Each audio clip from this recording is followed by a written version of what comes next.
Gloire à Dieu. Alléluia.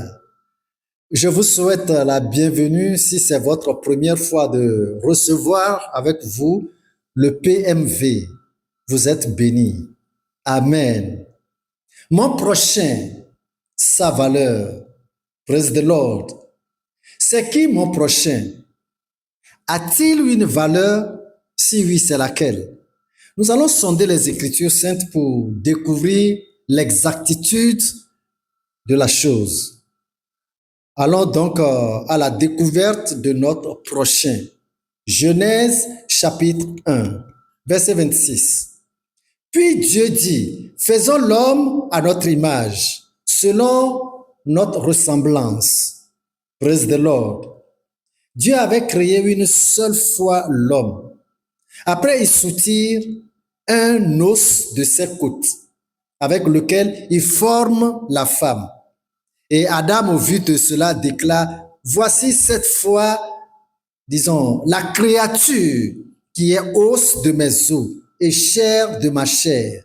Alléluia. Et c'est la seule et unique fois que Dieu ait créé l'homme et la femme de ses propres mains directement. Tout le reste, c'est-à-dire toute la population mondiale, est une reproduction d'Adam. L'Éternel a donc fabriqué un moule à sa forme et duquel sortent tous les hommes. Tous les hommes. Donc, celui qui est avec moi est alors mon prochain parce qu'il est mon semblable, formé comme moi. Lui et moi avons le même statut fondamental, même statut de création. Si nous laissons de côté l'apparence physique, c'est-à-dire la forme physique et les empreintes digitales, la race, la couleur de la peau et l'ethnie ne font pas partie du statut fondamental de la création de l'homme. Non. Tous les humains sont faits à l'image et à la ressemblance de Dieu. Et nous sommes tous, sans exception, à Dieu. Ézéchiel, chapitre 18, verset 4. Voici toutes les âmes sont à moi, l'âme du Fils comme l'âme du Père. L'une et l'autre sont à moi. On s'arrête ici. Alléluia.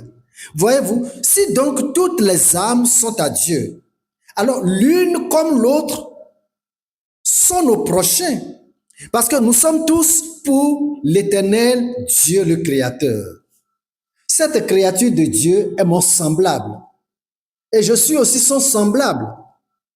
Il est précieux à Dieu exactement comme je le suis aussi à Dieu. Nous allons, avant de continuer, voir comment Jésus-Christ, lui, définit-il le prochain. Luc, chapitre 10. Nous allons lire un peu beaucoup, de 29 à 37. Luc, chapitre 10, verset 29. Mais lui, voulant se justifier, dit à Jésus, « Et qui est mon prochain ?» Jésus reprit la parole et dit, « Un homme descendait de Jérusalem à Jéricho. Il tomba au milieu des brigands qui le dépouillèrent, le chargèrent de coups et s'en allèrent, le laissant à demi-mort. Un sacrificateur qui par hasard descendait par le même chemin, ayant vu cet homme, passa outre. Un lévite qui arriva aussi dans ce lieu, l'ayant vu, passa outre. Mais un Samaritain qui voyageait, étant venu là, fut ému de compassion lorsqu'il le vit. Il s'approcha et banda ses plaies en y versant de l'huile et du vin. Puis il le mit sur sa propre monture, le conduisit à une hôtellerie et prit soin de lui.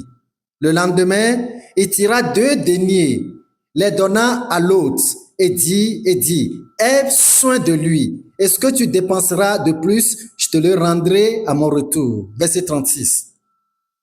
Lequel de ces 3 te semble avoir été le prochain de celui qui était tombé au milieu des brigands? Verset 37. C'est celui qui a exercé la miséricorde envers lui, répondit le docteur de la loi. Et Jésus lui dit, va, et toi, fais de même. Praise the Lord.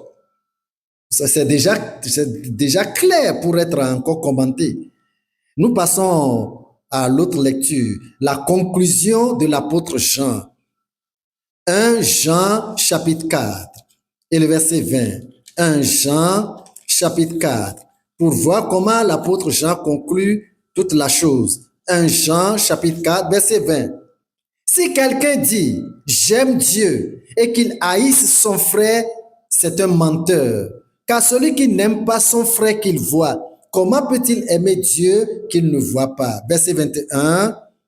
Et nous avons de lui ce commandement, que celui qui aime Dieu aime aussi son frère. Alléluia. Son frère veut dire encore son prochain. C'est clair. Parce que Dieu que j'aime là aime mon semblable de la même manière qu'il m'aime. Dieu nous aime tous d'un même amour et ne veut pas qu'aucun de nous périsse. Nous avons tous la même valeur à ses yeux. Il nous donne la même estime, n'est-ce pas, la même considération. Vous voyez, dans le sommeil, il veille sur nous de la même manière. Parce que nous avons le même statut dans la création. C'est-à-dire créé à l'image et à la ressemblance de Dieu. Alors, il nous voit et nous prend de la même manière. Si quelqu'un fait du mal à son prochain, Dieu le jugera pour avoir fait ce mal à lui, l'Éternel Dieu. Matthieu, chapitre 25, verset 40. Matthieu, chapitre 25, verset 40. Et le roi leur répondit, « Je vous le dis en vérité, toutes les fois que vous avez fait ces choses à l'un de ces plus petits de mes frères, c'est à moi que vous les avez faites. » Amen. Que ce soit du bien ou du mal, du bien ou du mal, vous l'aurez fait à Dieu. Donc, votre prochain est votre égal devant Dieu. Il est votre second. Qu'il soit blanc, noir, café ou jaune, il est votre prochain. Vous le considérerez comme vous voulez que les gens vous considèrent. Vous le traiterez comme vous voulez que Dieu vous traite. C'est votre prochain. Il est votre semblable. Il est l'image de l'Éternel, votre Dieu. Votre prochain, il est le résumé de toute la loi de Dieu pour vous. Praise the Lord. Galates, chapitre 5, et le verset 14. Galates, chapitre 5, et le verset 14. Car toute la loi est accomplie dans une seule parole, dans celle-ci. Tu aimeras ton prochain comme toi-même. Alléluia. Vous voyez, ça c'est un niveau de la vie, ça. Et arrivé à ce niveau, vous ne volerez plus votre prochain. Vous ne pouvez pas le tuer. Vous ne convoiterez rien de ce qui lui appartient. Sa femme, ses enfants, son argent, sa position sociale, ses maisons, son étoile de vie. Vous voyez, sa carrière et sa réussite. Vous ne convoiterez rien parce que vous l'aimez de ce même amour dont vous vous aimez vous-même. Et c'est comme ça que vous accomplissez la loi royale divine. Au cas contraire, regardez ce que vous représentez devant l'Éternel. Au cas où vous n'aimez pas et ne prenez pas votre prochain comme vous-même. Proverbe chapitre 11, verset 12. Proverbe chapitre 11, verset 12. Juste la première partie. Celui qui méprise son prochain est dépourvu de sens. On s'arrête là. Alléluia. Si par exemple, dans tout le pays ou dans tout le village ou dans toute la grande ou petite famille, vous êtes le plus riche, le plus aisé, le plus élevé, ou que vous avez une autorité soutenue, et alors vous piétinez les autres, vous ridiculisez les autres, vous les multipliez par 0, vous les piétinez, même sans cause, les méprisez. La Bible trouve que ou vous voit comme une personne hors de bon sens. Vous êtes donc plus que le dernier, pas le dernier des animaux, mais le dernier des choses. Vous voyez? Quand vous arrivera-t-il au jour des grands classements? Luc chapitre 16. Je vais lire à partir du verset 19 jusqu'au verset 25. Luc, chapitre 19, non, Luc, chapitre 16, à partir du verset 19. Et il y avait un homme riche qui était vêtu de pourpre et de fin lin, et qui chaque jour menait joyeuse et brillante vie.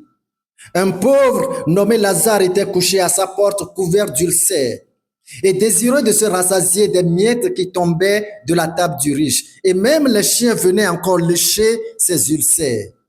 Le pauvre mourut et il fut porté par les anges dans le sein d'Abraham. Le riche mourut aussi et il fut enseveli. Dans le séjour des morts, il leva les yeux et tandis qu'il était en proie au tourment, il vit de loin Abraham et Lazare dans son sein. Verset 24. Il s'écria, Père Abraham, aie pitié de moi et envoie Lazare pour qu'il trempe le bout de son doigt dans l'eau et me rafraîchisse la langue, car je souffre cruellement dans cette flamme. Verset 25. Abraham répondit, Mon enfant, souviens-toi. Alléluia. Souviens-toi. Vous savez, vous n'oublierez rien de tous vos mauvais comportements envers votre prochain. Votre dureté de cœur envers votre prochain, qui sollicitait votre soin, qui sollicitait votre compassion et votre clémence. Vous aviez plutôt souhaité le voir plus vil et plus misérable que de l'aider. Parce que vous étiez un insensé au point que vous ne pouviez pas lire le Créateur dans votre prochain. Mais vous savez, aujourd'hui, tandis qu'il est encore jour, nous pouvons nous repentir et revenir dans la pensée du Seigneur. Praise the Lord. Romains chapitre 12, pour que nous allons voir quelle est la pensée du Seigneur. Romains chapitre 12, verset 16e, encore là, la première partie. Ayez les mêmes sentiments les uns envers les autres. Alléluia. Les mêmes sentiments les uns envers les autres. C'est-à-dire, même sentiment d'amour les uns envers les autres. Même considération les uns pour les autres. Même bon désir les uns pour les autres. Car Dieu est dans mon prochain, comme je crois qu'il est en moi. Car mon prochain jouit des mêmes privilèges que moi devant Dieu. Quand la nuit vient, il dort et oublie tout exactement comme moi. Et Dieu nous réveille tous ensemble de la même manière. Nous avons le soleil et la pluie en commun. Toutes les variations climatiques, nous les avons en commun. La mort, nous l'avons en commun. L'air que nous respirons, c'est en commun. Le sacrifice que Jésus-Christ a fait sur la croix, nous l'avons en commun. Après la mort, la résurrection, nous l'avons en commun si nous faisons bien. Alors, en quoi avez-vous, n'est-ce pas, plus de valeur que votre prochain? En quoi avez-vous de valeur que votre prochain? Revenons à notre bon sens afin d'éviter la colère et le jugement de Dieu. Alléluia. Vous pouvez demander à un bon pasteur de vous aider dans la prière. Et ce pasteur vous présentera Jésus-Christ, n'est-ce pas, qui seul peut vous transformer. Et vous ne serez plus le même. Praise the Lord. Praise the Lord. Nous vous convions, n'est-ce pas, à partager avec les autres ce petit message de vie pour la gloire de Dieu. Ici, mon nom est Séraphin Kofi Zozo. Restez bénis. Amen.